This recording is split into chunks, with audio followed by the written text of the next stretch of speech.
அனைவருக்கும் வணக்கம். சற்று முன் வெளியான முக்கிய அறிவிப்படி குடும்பத் தலைவிகள் அனைவரும் கவனத்தில் கொள்ளக்கூடிய மிக மிக முக்கியமான அறிவிப்புகள் வெளியாகி உள்ளன. இதை பத்தி விவாதம் நம்ம வீடியோல பார்க்கிறோம். வீடியோவை கடைசி வரைக்கும் ஸ்கிப் பண்ணாம பாருங்க. வீடியோக்குள்ள போறதுக்கு முன்னாடி இந்த வீடியோ லைக் பண்ண பிரசுங்க. இப்ப அந்த சேனலுக்கு முதன்முறையா வரீங்கன்னா சப்ஸ்கிரைப் பண்ண பிரசுங்க. அப்படியே பக்கத்துல இருக்கக்கூடிய பெல் ஐகான் பிரசுங்க. வாங்க வீடியோக்குள்ள போகலாம். தமிழகத்தில் அடுத்தட்டு மற்றும் நடுத்தர குடும்பங்களின் பொருளாதார நிலையை உயர்த்தும் நோக்கில் தொடங்கப்பட்ட மகளிர் உரிமைத்தொகை திட்டம் அரசு நடைமுறைப்படுத்திய திட்டங்களில் மிக முக்கியமான ஒன்றாக பார்க்கப்படுகிறது. மாதம் ரூபாய் 1000 வழங்கும் இத்திட்டம் பல லட்சக்கணக்கான குடும்ப தலைவிகள் அன்றாட நிதி தேவைகளுக்கு பெரிதும் உறுதுணையாக இருந்து வருகிறது. இந்நிலையில் இந்த நிதியுதவி தொகையை ரூபாய் 2500 உயர்த்த வேண்டும் என்ற கோரிக்கைகள் மற்றும் எதிர்பார்ப்புகள் குறித்து அமைச்சர்கள் அளித்துள்ள விளக்கம் மக்கள் மத்தியில் கவனத்தை பெற்றுள்ளது. சமீபத்தில் நடைபெற்ற செய்தியாளர் சந்திப்பின் போது மகளிர் உரிமைத் தொகையை ரூபாய் 2500 உயர்த்தி வழங்குவது குறித்த கேள்விக்கு மின்சாரத்துறை அமைச்சர் நிர்மல்குமார் பதிலளித்தார். தற்போது தகுதி வாய்ந்த குடும்ப தலைவிகளுக்கு மாதந்தோறும் ரூபாய் 1000 வங்கி கணக்கில் செலுத்தப்பட்டு வருகிறது.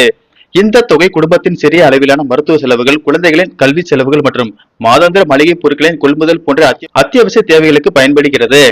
முதற்கட்டமாக லட்சக்கணக்கான பெண்கள் பயனடைந்து வரும் சூழலில் விடுபட்ட தகுதியுள்ள நபர்களை சேர்ப்பதற்கான பணிகளும் பெறப்பட்ட விண்ணப்பங்களை மறுபரிசீலனை செய்யும் நடவடிக்கைகளும் தொடர்ந்து நடைபெற்று வருகின்றன. அத்தியாவசிய பொருட்களின் விலை உயர்வு மற்றும் வாழ்க்கை செலவினங்கள் அதிகரித்துள்ள நிலையில் உரிமை தொகையை உயர்த்த வேண்டும் என்ற கோரிக்கை பொதுமக்களிடையும் பல்வேறு அரசியல் தளங்களிலும் எழுப்பப்பட்டு வருகிறது. மேலும் தாவைக்க அரசின் தேர்தல் வாக்குறுதியிலும் 2500 வழங்கப்படும் என தெரிவிக்கப்பட்டிருந்தது. சமையல் எரிவாயு, பெட்ரோல், டீசல் விலை மற்றும் நித்திய கடன் சுமைகள் அதிகரித்துள்ள காலத்தில் நிதியுதவி உயர்த்தப்பட்டால் அது பெண்களுக்கு மேலும் பெரிய நிம்மதியை தரும் என்பது பொதுவான எதிர்பார்ப்பு ஆகும். அதே வேளையில் மாநில அரசின் ஒட்டுமொத்த வரவு செலவு திட்டத்தில் சமூக நல திட்டங்களுக்கான ஒதுக்கீட்டை திடீரென உயர்த்துவது நிதி மேலாண்மையில் பெரும் தாக்கத்தை ஏற்படுத்தும் என்பதால் அரசு கவனத்துடன் அடியெடுத்து வைக்கிறது. மகளிர் நலன் மற்றும் சமூக மேம்பாட்டை முதன்மையாக கொண்டு அரசு செயல்பட்டு வந்தாலும் எந்த ஒரு பெரிய நிதி சுமையுள்ள திட்டத்தையும் முழுமையாக அமல்படுத்த போதிய கால அவகாசம், சீரான நிதி திட்டமிடலும் அவசியமாகிறது.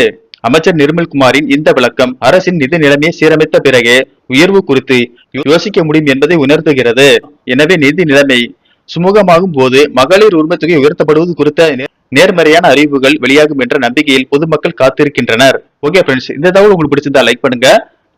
இந்த வீடியோ பற்றி உங்களோட கருத்துக்களை இந்த கமெண்ட் பாக்ஸ்ல தெரிவிங்க. இது போன்ற புதிய அப்டேட்களை உடனுக்குடன் தெரிஞ்சுக்கணும்னா இந்த சேனலை சப்ஸ்கிரைப் பண்ணிக்கோங்க. நன்றி, வணக்கம்.